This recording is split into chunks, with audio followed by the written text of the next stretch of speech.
श्रीमद् भगवत गीता 12वां अध्याय भक्ति योग भाग 1 साकार और निराकार के उपासकों की उत्तमता का निर्णय और भगवत प्राप्ति के उपाय का वर्णन। अर्जुन बोले, जो अनन्य प्रेमी भक्तजन पूर्वोक्त प्रकार निरंतर आपके भजन ध्यान में लगे रहकर आप सगुण रूप परमेश्वर को और दूसरे जो केवल अविनाशी सच्चिदानंद घन निराकार ब्रह्म को ही अति श्रेष्ठ भाव से भजते हैं, उन दोनों प्रकार के उपासकों में अति उत्तम योग वेता कौन है? श्री भगवान बोले, मुझ में मन को एकाग्र करके निरंतर मेरे भजन ध्यान में लगे हुए जो भक्तजन अतिशय श्रेष्ठ श्रद्धा से युक्त होकर मुझ सगुण रूप परमेश्वर को भजते हैं, वे मुझको योगियों में अति उत्तम योगी मान्य हैं। परंतु जो पुरुष इंद्रियों के समुदाय को भली प्रकार वश में करके मन बुद्धि से परे सर्वव्यापी अकथनीय स्वरूप और सदा एक रस रहने वाले नित्य अचल निराकार अविनाशी सच्चिदानंद घन ब्रह्म को निरंतर एक ही भाव से ध्यान करते हुए भजते हैं, वे संपूर्ण भूतों के हित में रत और सब में समान भाव वाले योगी मुझको ही प्राप्त होते हैं। उन सच्चिदानंद घन निराकार ब्रह्म में आसक्त चित्त वाले पुरुषों के साधन में परिश्रम विशेष है, क्योंकि देहाभिमानियों द्वारा अव्यक्ति विषयक गति दुख पूर्वक प्राप्त की जाती है। परंतु जो मेरे परायण रहने वाले भक्तजन संपूर्ण कर्मों को मुझे अर्पण करके मुझ सगुण रूप परमेश्वर को ही अनन्य भक्ति योग से निरंतर चिंतन करते हुए भजते हैं, हे अर्जुन, उन मुझमें चित्त लगाने वाले प्रेमी भक्तों का मैं शीघ्र ही मृत्यु रूप संसार समुद्र से उद्धार करने वाला होता हूँ। मुझमें मन को लगाओ और मुझमें ही बुद्धि को लगाओ, इसके उपरांत तुम मुझमें निवास करोगे, इसमें कुछ भी संशय नहीं है। यदि तुम मन को मुझमें अचल स्थापन करने के लिए समर्थ नहीं हो तो हे अर्जुन, अभ्यास रूप योग के द्वारा मुझको प्राप्त होने के लिए इच्छा करो। यदि तुम उपर्युक्त अभ्यास में भी असमर्थ हो तो केवल मेरे लिए कर्म करने के ही परायण हो जाओ। इस प्रकार मेरे निमित्त कर्मों को करते हुए भी तुम मेरी प्राप्ति रूप सिद्धि को ही प्राप्त होगे।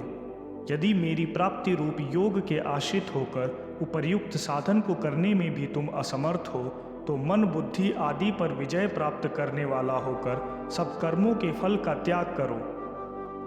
मर्म को न जानकर किए हुए अभ्यास से ज्ञान श्रेष्ठ है, ज्ञान से मुझ परमेश्वर के स्वरूप का ध्यान श्रेष्ठ है और ध्यान से भी सब कर्मों के फल का त्याग श्रेष्ठ है, क्योंकि त्याग से तत्काल ही परम शांति होती है।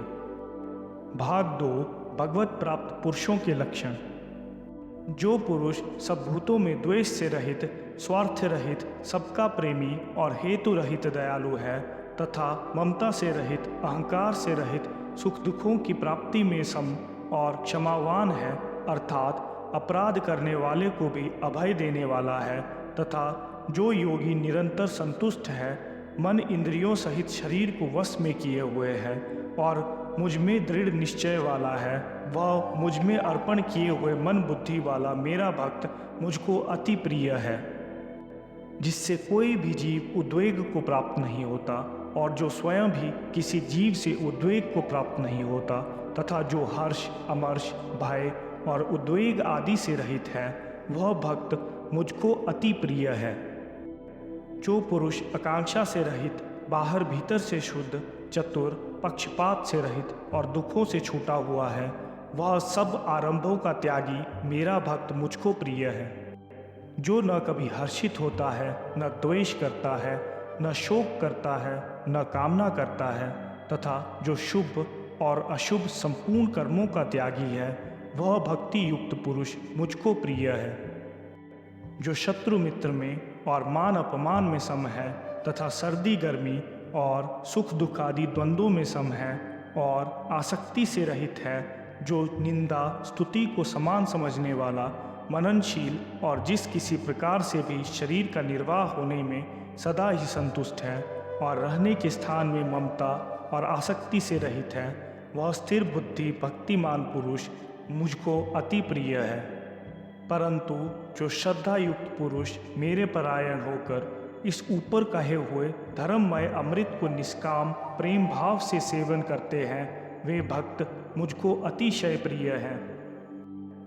इस प्रकार उपनिषद, ब्रह्म विद्या तथा योग शास्त्र रूप श्रीमद् भगवत गीता के श्री कृष्ण अर्जुन संवाद में भक्ति योग नामक 12वां अध्याय संपूर्ण हुआ।